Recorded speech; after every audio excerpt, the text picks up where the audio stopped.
जय हिंद फ्रेंड्स, मैं प्रज्ञा आप सभी का बहुत बहुत स्वागत करती हूँ आपके अपने ही चैनल द हिस्ट्री लाइब्रेरी में। तो फ्रेंड्स, आज हम क्या करने वाले हैं? आज हम करने वाले हैं आधुनिक भारत के सबसे expected questions, most expected questions, वो बिल्कुल न्यू क्वेश्चंस जो आपको कहीं भी किसी बुक में, ऐसे जो हमारी एमसीक्यू के बुक फॉर्म में आते हैं, हमारे सोल्ड पेपर, अनसोल्ड पेपर्स आते हैं, उनमें ये क्वेश्चंस आपको कहीं भी नहीं मिलेंगे। और आपके ये जो क्वेश्चंस हैं वो हायर लेवल के एग्ज़ाम्स के लिए हैं। ये उनका पार्ट 2 है। पार्ट 1 आपने बहुत पसंद किया है, तो इसी के लिए मैं आपके लिए पार्ट 2 अब लेकर आई हूँ। और ये लेवल 3 के क्वेश्चंस हैं। अगर आपको ये लेवल 1, 2 और लेवल 3 का नहीं पता है तो एक बार आप हमारी चैनल की इंट्रोडक्शन वीडियो देख लीजिए, उसमें आपको ये चीज़ समझ आ जाएगी कि हमारा कॉन्सेप्ट क्या है। तो चलिए क्वेश्चन शुरू करते हैं। ये है क्वेश्चन नंबर 26। क्वेश्चन नंबर 26 इसलिए है क्योंकि हम लेवल जो हमारा पार्ट 1 था लेवल 3 का, उसमें हम 25 क्वेश्चन कर चुके हैं। ओके, तो 26 से स्टार्ट करते हैं। 26 हमारा बराहीन-ए-अहमदिया किसकी रचना है?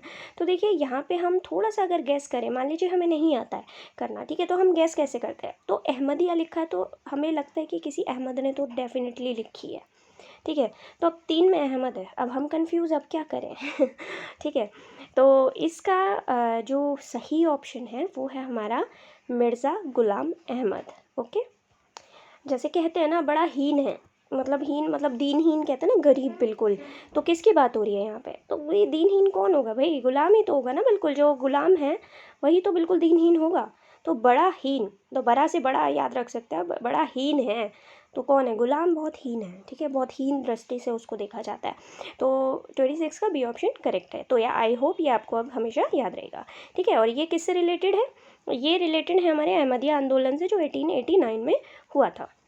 नेक्स्ट क्वेश्चन है हमारा, इनलैंड इमिग्रेशन एक्ट किस क्षेत्र से संबंधित था? तो सबसे पहले तो हम ये जानेंगे कि इनलैंड इमिग्रेशन एक्ट था क्या, ठीक है। तो चलिए वो मैं बाद में बताऊंगी, क्योंकि अगर मैंने आपको इसकी एक्सप्लेनेशन बता दी तो आप ऑप्शन बहुत जल्दी से इसका चूज़ कर लेंगे, ठीक है। तो यहाँ पे 4 ऑप्शन हैं, लेकिन जो सही ऑप्शन है वो है हमारा असम, ठीक है। अब देखिए, अब मैं बताती हूँ, आपको बिल्कुल भूलेंगे नहीं आप इसको कभी, क्योंकि ये जो हुआ था, एक तो आपको इसका ये सन भी याद रखना है, ये कब हुआ था, ठीक है। 1859 में ये लाया गया था इमिग्रेशन एक्ट। और ये क्या था? ये जो टी प्लांटेशन लेबर होती थी, तो मतलब जो चाय के बागान होते थे, आपको पता है जो अंग्रेज़ों के समय में जो ब्रिटिशर्स थे, उन्होंने चाय के बागानों के ऊपर काफ़ी इन्वेस्टमेंट किया हुआ था। तो जो टी प्लांटेशन लेबर थी वहाँ पे, जो उन बागानों में काम करते थे मज़दूर, उनके ऊपर इन्होंने रिस्ट्रिक्शंस लगा दिए थे ताकि आप यहाँ से दूसरी जगह बिना परमिशन के नहीं जा सकते हैं, ठीक है। तो ये था इमिग्रेशन एक्ट, ठीक है, इनलैंड इमिग्रेशन एक्ट, कि आप नहीं कर सकते, ठीक है। तो असम, ऑब्वियसली बात है कि टी की बात हो रही है तो ये असम की बात हो रही है। नेक्स्ट पे चलते हैं। नेक्स्ट हमारा क्वेश्चन है, कलकत्ता विश्वविद्यालय की पहली महिला स्नातक कौन थी? ऑल्दो कि जब मैं आपको क्वेश्चन टर्न करी थी, पेज टर्न करी थी, ऑल्दो आपने आंसर देख लिया होगा, लेकिन चलिए फिर भी पूछना मेरा काम है। कादम्बिनी गांगुली, प्रीति लता वडेयर, सुनीति चौधरी या उषा मेहता। देखिए, चारों ही नाम हैं, जिनमें से कि अगर मैं बात करूँ सही ऑप्शन की, तो सही ऑप्शन है आपका कादम्बिनी गांगुली। और ये जो 3 नाम है ये बहुत फेमस नाम हैं, और इनको मैं आपको डिटेल में बताऊंगी आगे। इनसे रिलेटेड क्वेश्चंस भी हैं इसमें, तो इनके बारे में हम आगे बात करेंगे। तो इसका ए ऑप्शन बिल्कुल करेक्ट हो जाता है। नेक्स्ट क्वेश्चन पर चलते हैं। नेक्स्ट क्वेश्चन हमारे 29th क्वेश्चन, प्रिंटर्स यूनियन की स्थापना कब हुई? 1907, 1910, 1905, 1915, ठीक है। तो इसका जो सही ऑप्शन है वो है 1905। तो 1905 में क्या हुआ था?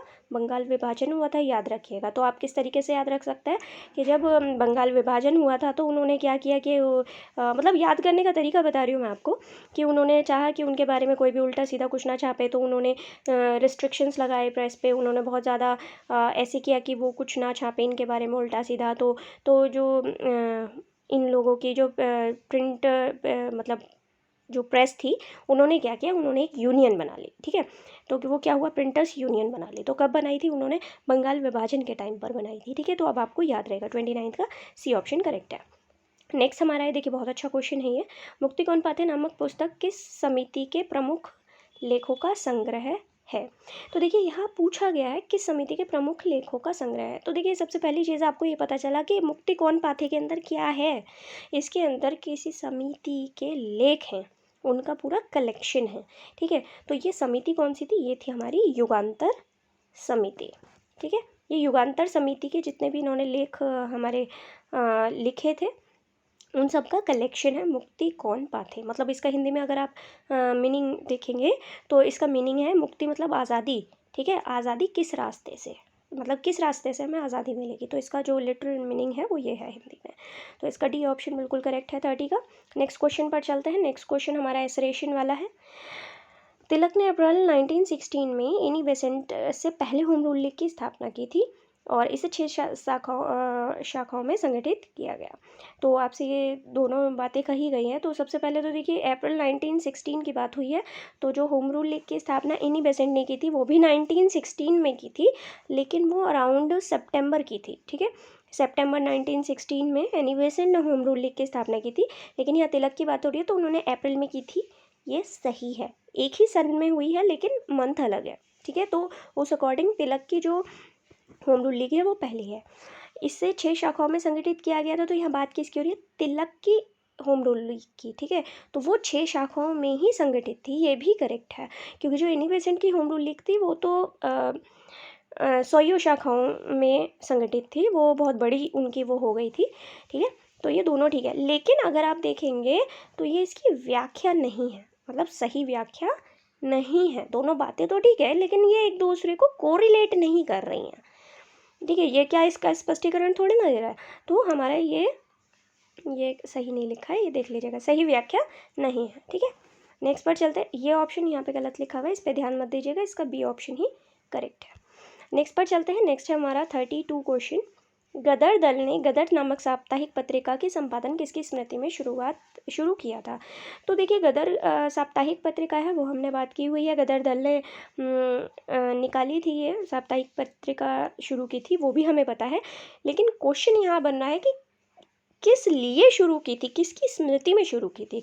और देखिए फ्रेंड्स, मैं आपके लिए इतने अच्छे अच्छे क्वेश्चंस सेलेक्ट करके लाई हूँ, ये इस पूरे प्रोसेस में बहुत लंबा टाइम लगता है।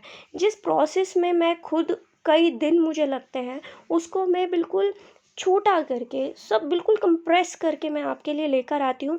जो आप 15-20 मिनट या मैक्सिमम आधा घंटे में आप जो चीज़ें कवर करते हो उसमें बहुत कई घंटों की मेहनत लगती है फ्रेंड्स। तो अगर आपको पसंद आ रहे हो ये क्वेश्चंस, मेरी मेहनत आपके लिए पसंद आ रही हो, तो आप लाइक शेयर और सब्सक्राइब करना बिल्कुल मत भूलिएगा। और साथ ही सब्सक्राइब करने के साथ उसके पास में बेल नोटिफिकेशन का आइकन होता है, उसको ज़रूर से प्रेस किया कीजिए ताकि आपके पास नोटिफिकेशन पहुंच जाए मेरी नई वीडियो का, ठीक है। और अपने फ्रेंड्स ग्रुप के साथ इसे शेयर करना भी बिल्कुल मत भूलिएगा, क्योंकि आपकी सपोर्ट से ही मैं आगे आपके लिए ये सब कर पाऊँगी, ओके। तो इसका जो सही ऑप्शन है वो है हमारा 1857, ठीक है। तो 1857 विद्रोह की स्मृति में इन्होंने ये गदर शुरू किया था। तो आप याद भी रख सकते हैं। देखिए गदर का मतलब क्या होता है, मतलब जैसे एकदम लड़ाई झगड़े हो जाते हैं, बिल्कुल विद्रोह सा हो जाता है, तो उसके बारे में, ठीक है। तो विद्रोह हमारी साइड से कौन सा हुआ था, हमारी साइड से तो 1857 का हुआ था, ठीक है। जलियांवाला बाग हत्याकांड हमारी साइड से नहीं हुआ था, ठीक है। तो 1857 इसका करेक्ट आंसर है। अब हम नेक्स्ट पर चलते हैं। नेक्स्ट है स्वदेशी सेवक गृह की स्थापना कहाँ हुई थी। देखिए कितना अच्छा क्वेश्चन है। अब मैं आपको ये स्वदेशी सेवा गृह किसने बनाया था, कहाँ बनाया था, ये दोनों ही बातें बताऊंगी। देखिए यहाँ आपको एक भी क्वेश्चन बकवास नहीं मिलेगा, और इसमें से आपके एग्ज़ाम में जो भी आपके हायर लेवल के एग्ज़ाम है उनमें क्वेश्चन ज़रूर आएगा, आप लिख के रख लीजिए, ठीक है फ्रेंड्स। तो इसका देखिए यहाँ बात हो रही है कि कहाँ हुई थी। पहले मैं आपको बताती हूँ ये करी किसने थी। ये करी थी हमारे गांधी जी ने, ठीक है।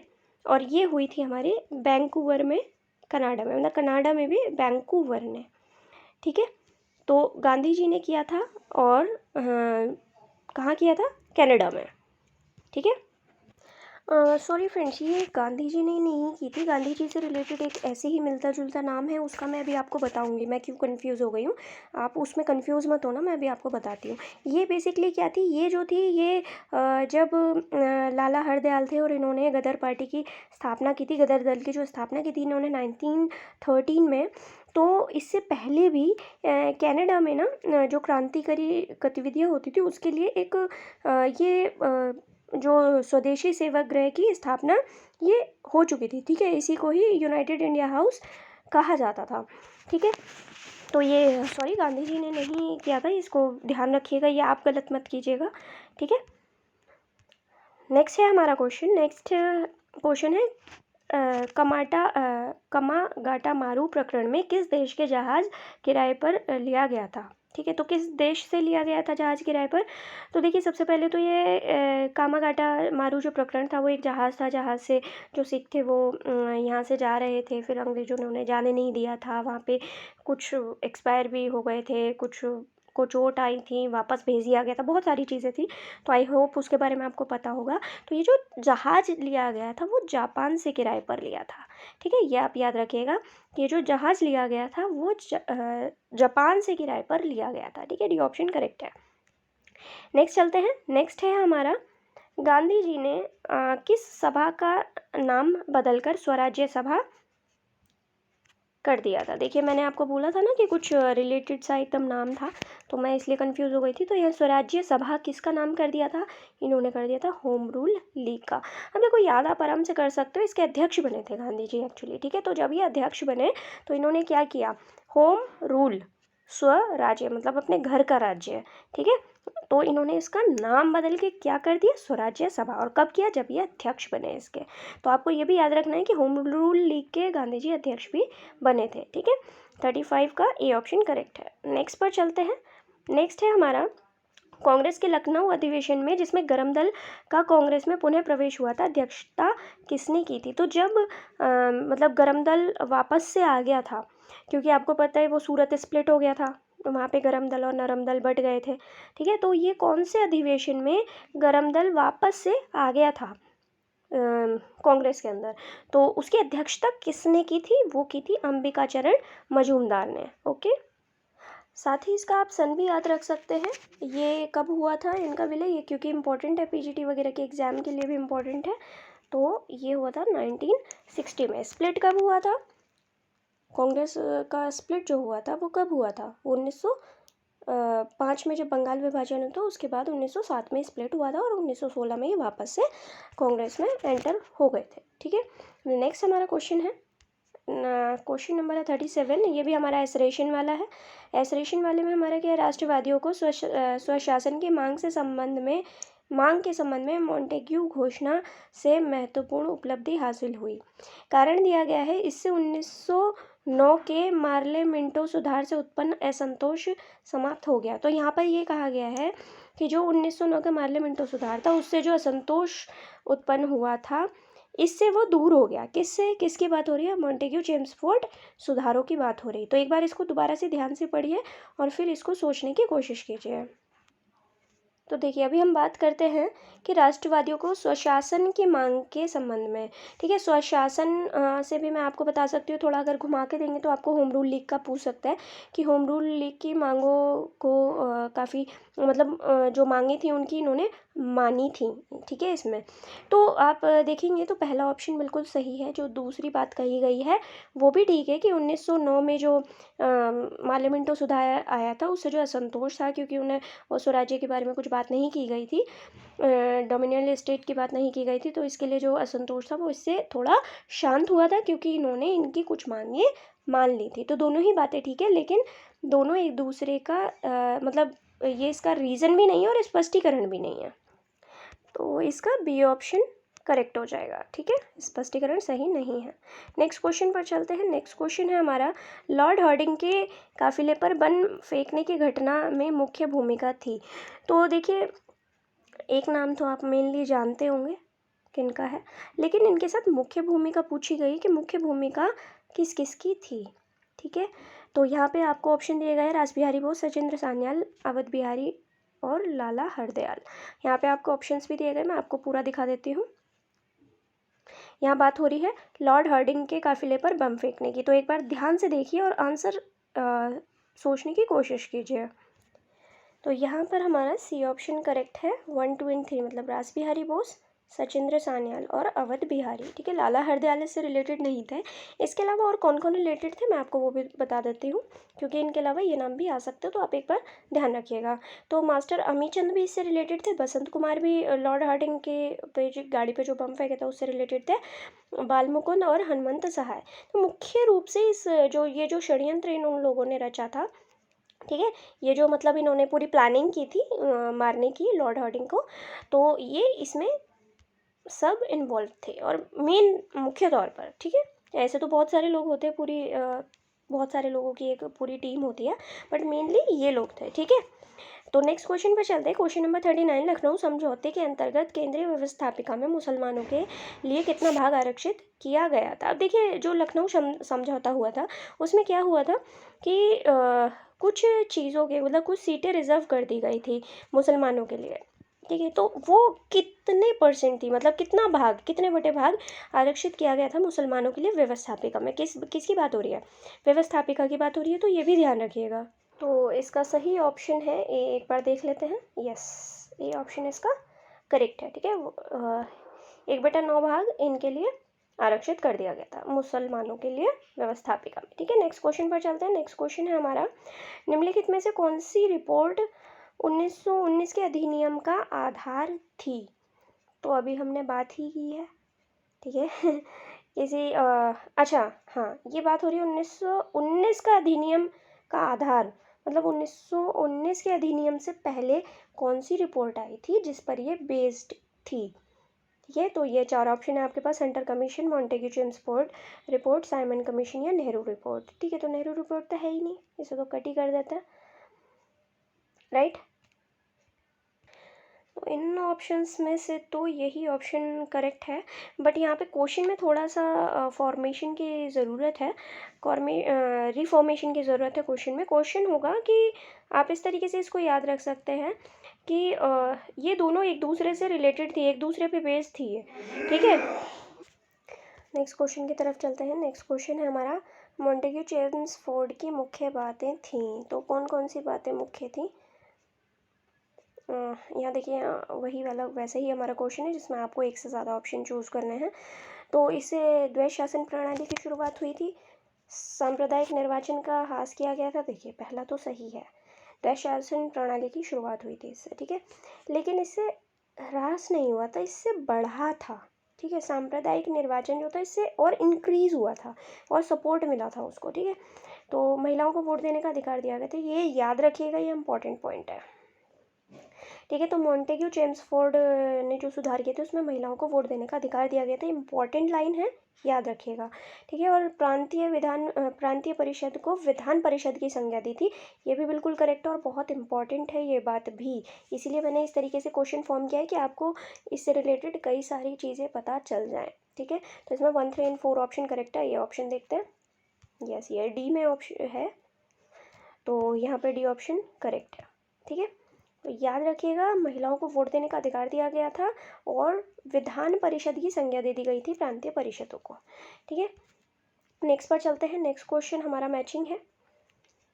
मैचिंग क्वेश्चन है हमारा, जस्टिस आंदोलन, आत्मसम्मान आंदोलन, वाईकॉम सत्याग्रह और इंडियन सोशल कॉन्फ्रेंस। अब देखिए, यहाँ तो आपने इसमें से 1-2 तो सुने होंगे, लेकिन ये जो ऑप्शंस हैं उनके जो नेम्स हैं वो मैंने ट्विस्ट कर दिए हैं। इजी क्वेश्चंस तो नहीं दूंगी ना मैं आपको, ठीक है।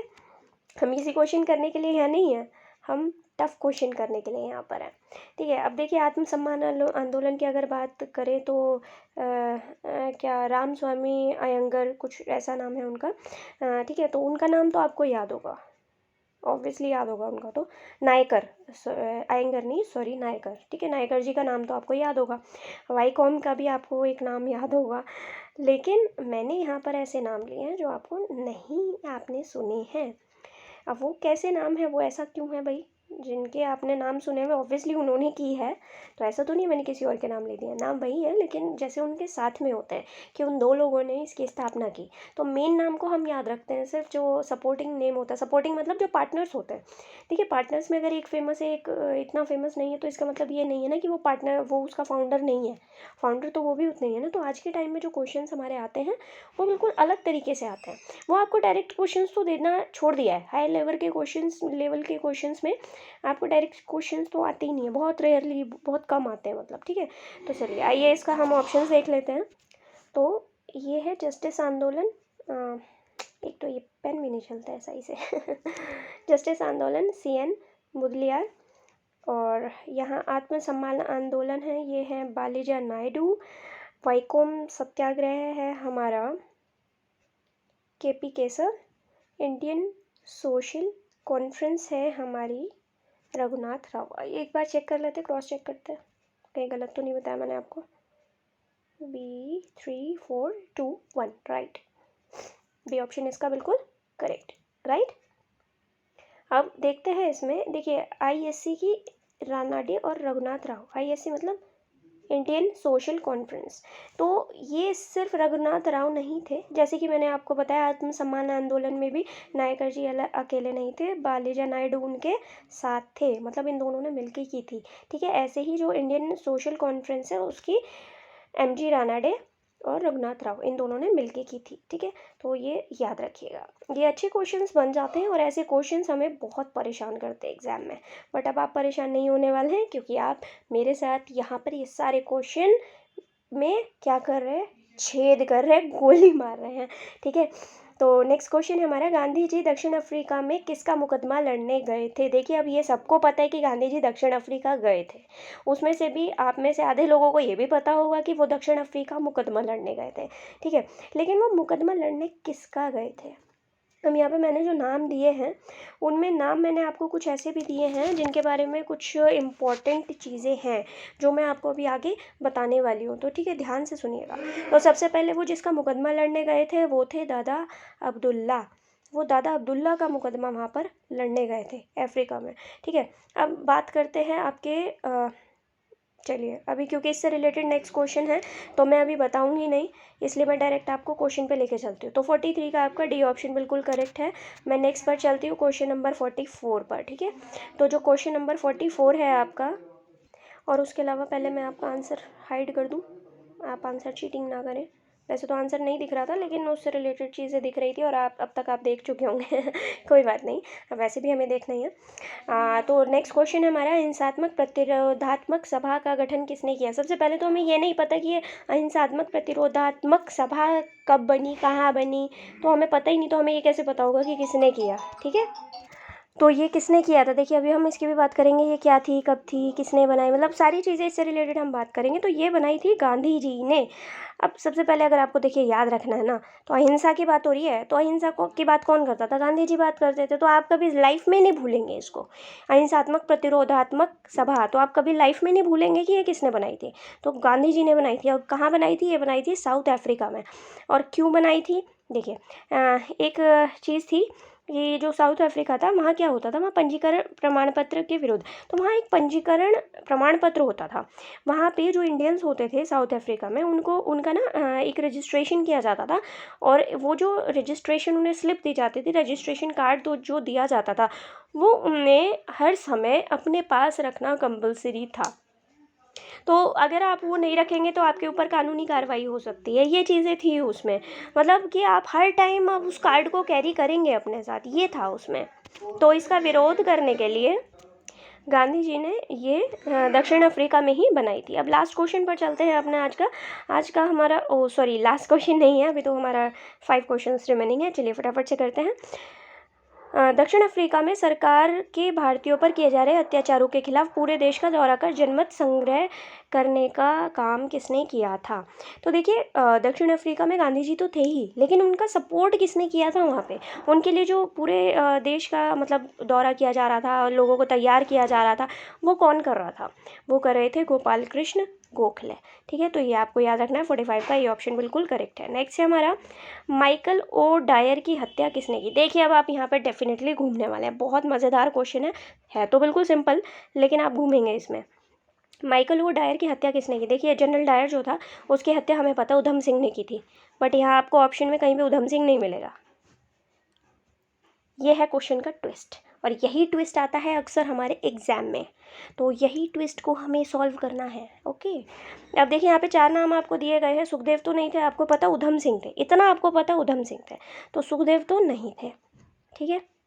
अब अगर हम कट करते रहें तो नेक्स्ट चंद्रशेखर आज़ाद, डेफिनेटली यार वो भी नहीं थे इसमें, इससे रिलेटेड नहीं थे। अब आपके 2 नाम अलग से बचते हैं, हकीम अजमल खान और राम मोहम्मद सिंह आज़ाद, ये आपके 2 नाम बचते हैं। अब आपको ये पता तो है नहीं ये हैं कौन, तो कैसे करें, देखिए इसका जो सही आंसर है वो है राम मोहम्मद सिंह आज़ाद। अब ये राम मोहम्मद सिंह आज़ाद कौन है, अरे भाई ये वही हैं, उधम सिंह ही हैं। उधम सिंह ने अपना नाम रखा था राम मोहम्मद सिंह आज़ाद। ये उधम सिंह का ही नाम है, और क्योंकि अभी तक क्वेश्चन में नहीं पूछा गया है इसलिए ये आने के बहुत ज़्यादा चांसेस हो जाते हैं। देखिए क्वेश्चन बिल्कुल सिंपल है लेकिन आंसर में ट्विस्ट है। ठीक है, तो ए ऑप्शन इसका बिल्कुल करेक्ट है। ठीक है, और दोस्तों अगर आपको मज़ा आ रहा हो ना क्वेश्चन करने में तो वीडियो को शेयर करना बिल्कुल मत भूलिएगा, कंजूसी बिल्कुल मत कीजिएगा। आप लोग बहुत लेज़ी हो जाते हैं कमेंट करने के टाइम पे। आप कमेंट ज़रूर कीजिएगा, बताइएगा, अपना फीडबैक ज़रूर दीजिएगा आपको कैसा लगा। ठीक है, ताकि हमें भी थोड़ा अच्छा लगता है, मोटिवेशन मिलती है हमें भी आपके लिए और मेहनत करने के लिए।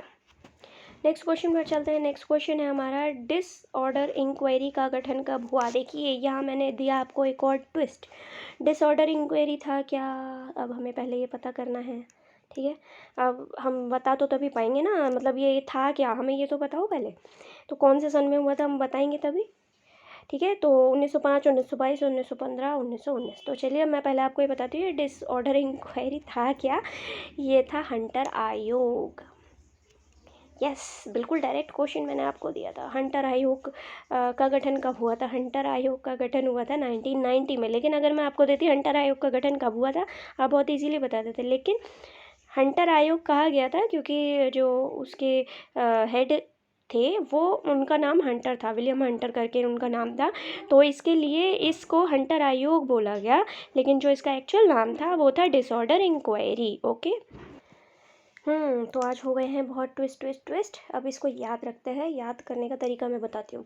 देखिए 1919 में क्या हुआ था। 1919 में हुआ था जलियांवाला बाग हत्याकांड। और वो जलियांवाला बाग हत्याकांड जो था वो उसके लिए, जलियांवाला बाग हत्याकांड में तो क्या हुआ था, वो डिसऑर्डर किया था उनके अकॉर्डिंग, ब्रिटिशर्स के अकॉर्डिंग उन्होंने बिल्कुल मना किया था कि इकट्ठे नहीं होंगे लोग, कोई सभा नहीं करेंगे, कोई विद्रोह नहीं करेंगे, ये सब उन्होंने ऑर्डर दिया था। ठीक है, तो उनके अकॉर्डिंग क्या हुआ था, उनके अकॉर्डिंग डिसऑर्डर हुआ था। वहाँ पे इतनी बड़ी संख्या में लोग इकट्ठे हो गए थे, तो उनके अकॉर्डिंग वो क्या हुआ था, उनके अकॉर्डिंग तो वो डिसऑर्डर हुआ था। ठीक है, तो डिसऑर्डर की इंक्वायरी करने के लिए इस तरीके से आप इसको याद रख सकते हैं। ठीक है, तो 47 का डी ऑप्शन करेक्ट है, डिसऑर्डर इंक्वायरी या हंटर आयोग मतलब 1919। नेक्स्ट क्वेश्चन है हमारा, हंटर आयोग में भारतीय सदस्य सम्मिलित थे। अब देखिए हंटर आयोग तो था, ठीक है, उसमें कौन कौन उसके मेंबर्स थे। ब्रिटिशर्स जो थे उनका नाम तो हमें अक्सर पता होता है, लेकिन जो इंडियन मेंबर्स थे उनका नाम भी हमें जानना यहाँ पर ज़रूरी हो जाता है। तो यहाँ पे मैंने ये देखिए आपको कुछ नाम दिए हैं।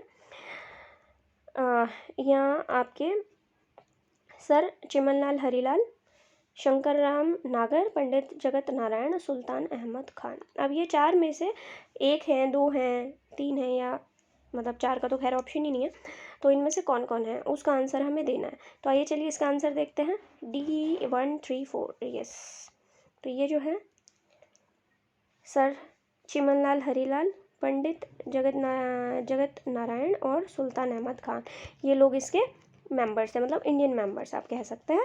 जो शंकर राम नागर हैं, ठीक है, ये जो हमने यहाँ पे जो दूसरा ऑप्शन है शंकर राम नागर, अब ये कौन है इनके बारे में थोड़ा सा बात कर लेते हैं। ये जो शंकर राम नागर है, इन्होंने जलियांवाला बाग हत्याकांड जब हुआ था, तो जैसे रविन्द्रनाथ टैगोर ने नाइटहुड की उपाधि वापस की थी, तो इन्होंने क्या किया था, इन्होंने वायसराय की कार्यकारिणी से त्यागपत्र दे दिया था। ठीक है, किस लिए, वो जो मस्केर हुआ था जलियांवाला बाग वाला, उसके लिए। ठीक है, नेक्स्ट क्वेश्चन पर चलते हैं। नेक्स्ट क्वेश्चन है, कानपुर बोल्शेविक षड्यंत्र केस के अंतर्गत निम्न में से किसे सज़ा सुनाई गई थी। तो यहाँ आपको चार ऑप्शंस दिए गए। मैंने बोला था जैसे कि स्टार्टिंग में कि इससे रिलेटेड आपको और क्वेश्चन सभी मिलेंगे तो तब मैं बताऊंगी। तो यहाँ पे आपको ऑप्शन दिए गए, कल्पना दत्त, प्रीति लता वाडेदार, नलिनी सेनगुप्ता और सुनीति चौधरी। ठीक है, तो इसका सही ऑप्शन क्या है, इसका सही ऑप्शन है नलिनी सेन गुप्ता। ठीक है, तो कानपुर बोल्शेविक षड्यंत्र इससे कौन रिलेटेड है, नलिनी सेन गुप्ता, ये याद रखिएगा।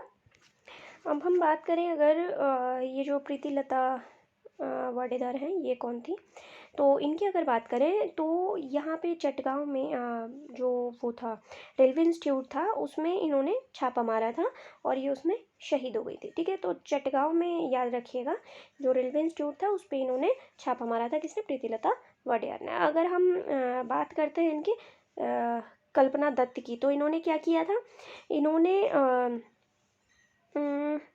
जो सॉरी, जो कल्पना दत्ता थी, इन्होंने चटगांव रेलवे इंस्टीट्यूट में छापा मारा था किसके साथ? सूर्य सेन के साथ, ठीक है। और जो प्रीतिलता वाडेदार थी, ये क्या थी? ये भी सूर्य सेन के साथ ही, उन्हीं के ही जो क्रांतिकारी पूरा दल था उसी में ये भी थी, ठीक है। तो ये भी उन्हीं से रिलेटेड काम करती थी। लेकिन अगर हम पर्टिकुलर बात करें रेलवे इंस्टीट्यूट में छापे की, तो बेसिकली उसमें जो सबसे फेमस नाम आता है वो सूर्य सेन का, और उनके बाद आता है कल्पना दत्ता का नाम, ठीक है। और ये जो सुनीति चौधरी थी, इनके साथ एक और थी शांति घोष, इन्होंने जो जिलाधिकारी थे उस टाइम, जो डीएम थे, उनकी गोली मारकर हत्या कर दी थी, ठीक है। तो ये सारे नाम इसलिए इम्पॉर्टेंट हो जाते हैं। नेक्स्ट क्वेश्चन पर चलते हैं हम। नेक्स्ट क्वेश्चन हमारा मैचिंग का है और ये लास्ट क्वेश्चन है। तो unionist party, the philosophy of bomb, Lahore छात्र संघ, नदवतुल उलेमा, ये किस किस से रिलेटेड है? ये नाम भी दिए गए हैं, यहाँ आपको नाम मैच करने हैं। मैं इसको आपको ऑप्शंस भी दिखा देती हूँ, लीजिए यहाँ आप ऑप्शंस भी देख सकते हैं, ऑल्दो आपको शायद ये भी दिखाई दे गया होगा। तो यूनियनिस्ट पार्टी जो है वो है फजल ए हुसैन, ठीक है। और द फिलॉसफी ऑफ बॉम्ब, दो फिलॉसफी ऑफ बॉम्ब है, ये भगवती चरण वोहरा की लिखी हुई है, ठीक है। इन्होंने बुक लिखी थी द फिलॉसफी ऑफ बॉम्ब, ये बॉम्ब नहीं है, ये बॉम्ब है, ठीक है, BOMB, बॉम्ब वाला बॉम्ब है, ठीक है। लाहौर छात्र संघ, तो लाहौर छात्र संघ से रिलेटेड थे हमारे भगत सिंह। और नदवतुल उलेमा, ये हमारे शिबली नुमानी। ये एक बार यहाँ से देख लीजिए आप, अच्छे क्वेश्चन है ये सारे।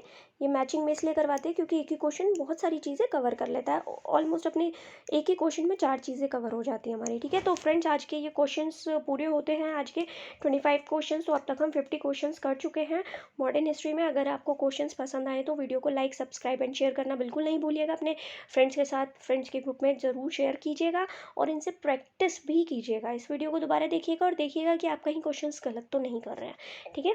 और उसके अलावा आपके जो भी सजेशंस हैं, आपके जो भी फीडबैक्स हैं, आप मुझे कमेंट में ज़रूर बताइएगा।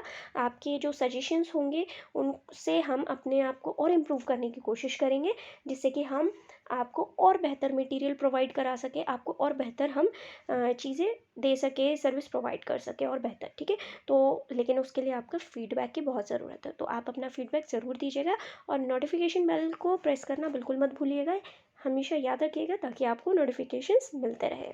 Okay, so bye bye, till the next video, have a great time ahead. अब मैं ग्रेट डे नहीं बोलूँगी क्योंकि कुछ लोग नाइट में देखते हैं इसको, ठीक है। तो have a great day ahead and good luck for your exams.